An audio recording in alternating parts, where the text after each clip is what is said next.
你有没有发现一件很怪的事？耶稣行神迹之前，通常不是大家最饿的时候。今天这一段不是有人突然昏倒，不是快来不及了，而是3天，3天没有离开，3天没有补给，3天还在听耶稣讲道。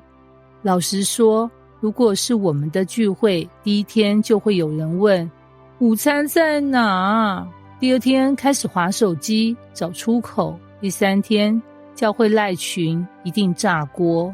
马太福音15章29到31节描述得很快，有许多人到他那里，带着瘸子、瞎子、哑巴，耶稣就治好了他们。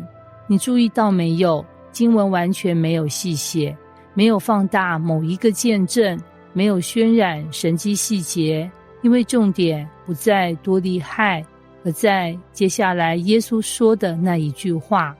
画面突然慢下来，我怜悯这众人，因为他们同我在这里已经3天没有吃的了。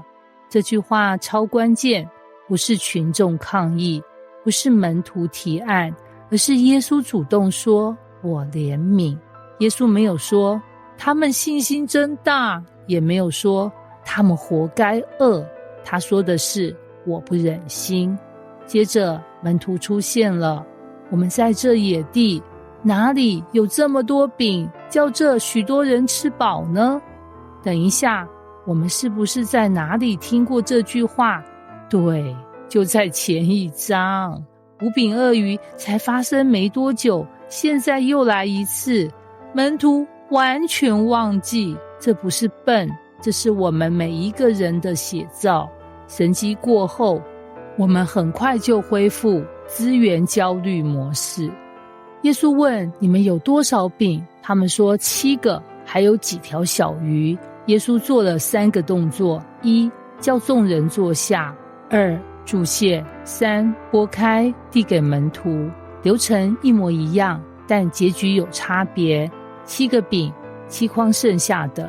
在犹太文化中，7代表完全充足，这一次不是只够，是满到还剩。隐藏的神学亮点：1这是给外邦人的第2次喂养。第1次5饼2鱼在犹太地区，这一次很可能在外邦地。2神的怜悯不是专属某一群人，耶稣不是只照顾熟面孔。3神迹不是为了证明能力，而是回应疲惫。这一次耶稣不是被逼的，是被怜悯推动的。